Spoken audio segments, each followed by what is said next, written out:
Hello friends, स्वागत है आपको हमारी एक छोटी सी प्लेटफॉर्म नागराज क्लासेस पर। कैसे हैं आप लोग? मैं उम्मीद करता हूं कि आप लोग बहुत अच्छे होंगे और मैट्रिक फाइनल परीक्षा 2026 के तैयारी में लगे होंगे। आज का हम इस क्लास में आपको बताने वाले हैं दोस्तों, कक्षा 10 दोस्तों संस्कृत के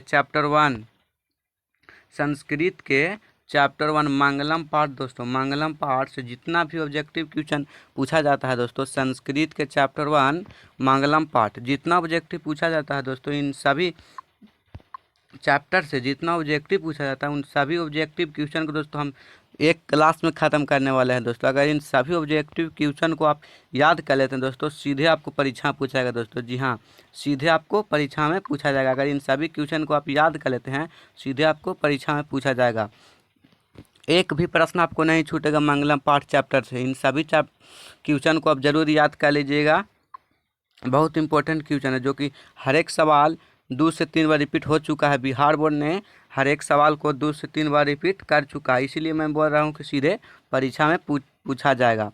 चलिए बिना देर किए हुए क्वेश्चन नंबर फर्स्ट देखते हैं दोस्तों। और इस क्वेश्चन का आंसर पता होगा तो कमेंट बॉक्स में ज़रूर लिखिएगा।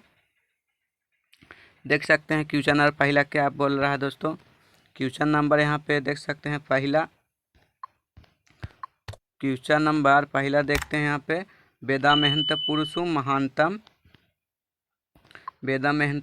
महानतम विधेयनाय मंत्र किस उपनिषद से लिया गया है। यहाँ पे आपको बताना है वेदामेहंत पुरुषो महानतम किस उपनिषद से लिया गया है यह श्लोक। तो यह श्लोक है जो श्वेताश्वेर उपनिषद से लिया गया है। ऑप्शन नंबर बी बिल्कुल सही आंसर हो जाएगा। श्वेताश्वेर उपनिषद से ऑप्शन नंबर बी बिल्कुल सही आंसर हो जाएगा। क्वेश्चन नंबर दूसरा देखते हैं, मंगलम पाठ कहाँ से संकलित है दोस्तों। मंगलम पाठ यहाँ पे आपको बताना है कि मंगलम पाठ कहाँ से संकलित है। तो मंगलम पाठ जो है उपनिषद से संकलित है। आपको याद होगा कि मंगलम पाठ उपनिषद से संकलित हो। ऑप्शन नंबर सी बिल्कुल सही आंसर हो जाएगा।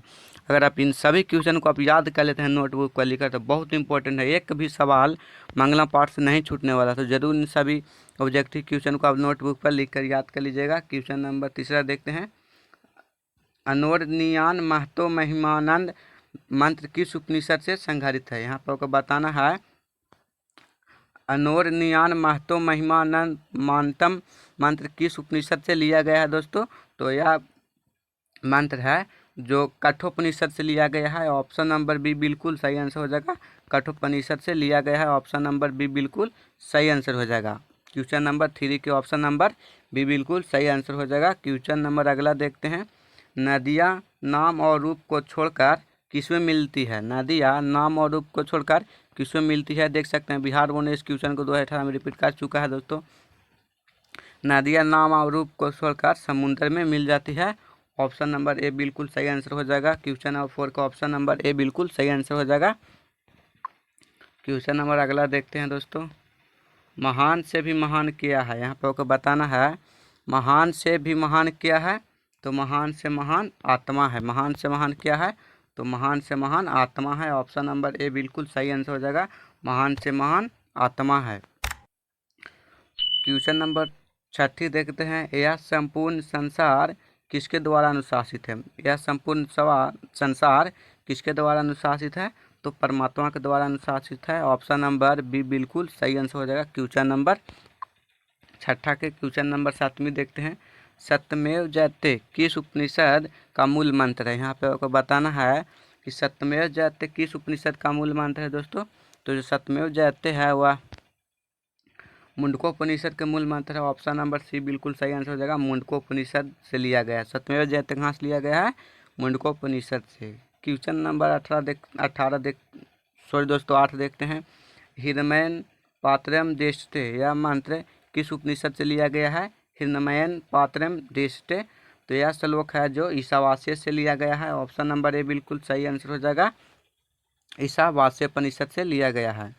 क्वेश्चन नंबर 9 देखते हैं, मंगलम पाठ में कुल कितने मंत्र हैं। यहाँ पे आपको बताना है कि मंगलम पाठ में कुल कितने मंत्र हैं दोस्तों। देख सकते हैं यह क्वेश्चन रिकॉर्ड बन चुका है 2022 में, 2018 में, 2020 में पूछ चुका है।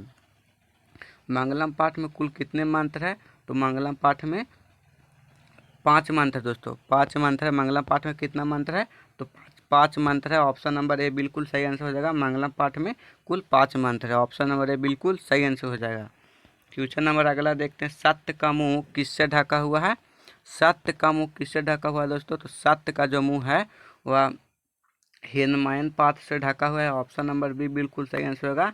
क्वेश्चन नंबर 10 का ऑप्शन नंबर बी बिल्कुल सही आंसर हो जाएगा।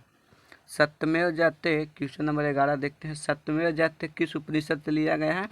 तो सत्यमेव जयते जो है मुंडकोपनिषद से लिया गया है। ऑप्शन नंबर बी बिल्कुल सही आंसर हो जाएगा। सत्यमेव जयते मुंडकोपनिषद से लिया गया है। क्वेश्चन नंबर अगला देखते हैं, सत्यमेव जयते किस उपनिषद से लिया गया है? तो मुंडकोपनिषद से लिया गया है। 2 बार क्वेश्चन रिपीट हो चुका है। छोटा से भी छोटा और बड़े से भी बड़ा क्या है? सबसे इजी सवाल दोस्तों, मंगलम पाठ चैप्टर का सबसे इजी सवाल। छोटा से भी छोटा और बड़ा से भी बड़ा कौन है दोस्तों? तो छोटा से भी छोटा और बड़ा से भी बड़ा आत्मा है, और सूक्ष्म से भी सूक्ष्म आत्मा भी है दोस्तों। छोटा से भी छोटा आत्मा है। तो इन सभी क्वेश्चन को याद रखना। इसी तरह से भी पूछा जा सकता है, नदियाँ समुंदर में कैसे मिलती है? क्वेश्चन नंबर 13 देखते हैं, नदियाँ समुंदर में कैसे मिलती है?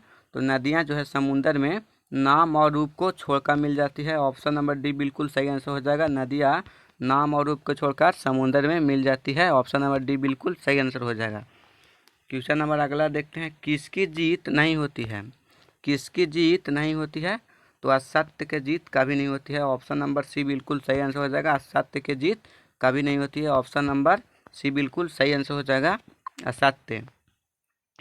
क्वेश्चन नंबर 15 देखते हैं, अनोनियान महिमान प्रधांश के रिक्त स्थान में कौन सा पद होगा? यहाँ पर आपको रिक्त स्थान को पूर्ति करना है। अनोरियान महिमान प्रधांश के रिक्त स्थान में कौन सा पद होगा? तो आप पढ़े होंगे अनोरियान महतो महियान, यहाँ पर महतो हो जाएगा। ऑप्शन नंबर ए बिल्कुल सही आंसर हो जाएगा, महतो। क्वेश्चन नंबर अगला देखते हैं, स्वर्णमय पात्र से किसका मुंह ढका हुआ है? तो यहाँ पर आपको बताना है कि स्वर्णमय पात्र से सत्य का जो मुंह है ढका हुआ है। ऑप्शन नंबर बी बिल्कुल सही आंसर हो जाएगा। सत्य का मुंह स्वर्णमय पात्र से ढका हुआ है। ऑप्शन नंबर बी बिल्कुल सही आंसर हो जाएगा। क्वेश्चन नंबर अगला देखते हैं, 17 नंबर क्वेश्चन, यथा नद अस्यांदनमाना पुरुषोपैति दिव्यम प्रधान किस उपनिषद से लिया गया है? तो इस क्वेश्चन का बिल्कुल सही आंसर हो जाएगा मुंडकोपनिषद। ऑप्शन नंबर सी बिल्कुल सही आंसर होगा, मुंडकोपनिषद। क्वेश्चन नंबर 17 का ऑप्शन नंबर सी बिल्कुल सही आंसर हो जाएगा, मुंडकोपनिषद। क्वेश्चन नंबर 18 देखते हैं दोस्तों। 18 नंबर क्वेश्चन क्या बोल रहा है? अत्यति पद का अर्थ है दोस्तों। अत्यति पद का आपको अर्थ बताना, देख सकते हैं 2023 में क्वेश्चन रिपीट हो चुका है। अत्यति पद का अर्थ क्या है दोस्तों? तो अत्यति पद का अर्थ होता है पार कर जाता। ऑप्शन नंबर ए बिल्कुल सही आंसर हो जाएगा, पार कर जाता। अत्यति पद का अर्थ क्या होता है? तो अत्यति पद का अर्थ पार कर जाता। ऑप्शन नंबर ए बिल्कुल सही आंसर हो जाएगा। क्वेश्चन नंबर अगला देखते हैं, ऋतस्य पद का अर्थ बताना आपको। ऋतस्य पद का अर्थ क्या होगा? तो ऋतस्य पद का अर्थ सत्य होता है। ऑप्शन नंबर सी बिल्कुल सही आंसर हो जाएगा। ऋतस्य पद का अर्थ सत्य होता है। ऑप्शन नंबर सी बिल्कुल सही आंसर हो जाएगा। क्वेश्चन नंबर 19 का ऑप्शन नंबर सी बिल्कुल सही आंसर होगा, सत्य होता है ऋतस्य पद का अर्थ। देख सकते हैं 2024 में 2023 में क्वेश्चन रिपीट हो चुका है। क्वेश्चन नंबर अगला देखते हैं दोस्तों। क्वेश्चन नंबर समाप्त हो गया दोस्तों। क्वेश्चन समाप्त हो गया दोस्तों। क्वेश्चन समाप्त। अगर इन सभी क्वेश्चन को आप याद कर लेते हैं तो मंगलम पाठ से एक भी सवाल आपको नहीं छूटने वाला है। मंगलम पाठ से एक भी सवाल आपको नहीं छूटने वाला है, और नहीं आपको इस क्लास के बाद एक भी क्लास आपको देखने पड़ेगा मंगलम पाठ चैप्टर के लिए। सिर्फ इसी क्लास से आपको दोस्तों सभी ऑब्जेक्टिव प्रश्न पूछा जाएगा। इसी क्लास से आपको सभी ऑब्जेक्टिव प्रश्न पूछा जाएगा। मंगलम चैप्टर से जितना भी ऑब्जेक्टिव पूछा जाएगा सिर्फ इस क्लास से पूछा जाएगा दोस्तों। तो ज़रूर इस क्लास को अंत तक आप देखे होंगे। मैं उम्मीद करता हूं कि आप क्लास में अंत तक बने होंगे दोस्तों। तो आप क्वेश्चन को देखे होंगे, तो ज़रूर इन सभी क्वेश्चन को आप नोटबुक पर लिखकर याद कर लीजिएगा। मिलते हैं नेक्स्ट क्लास में, तब तक के लिए जय हिंद।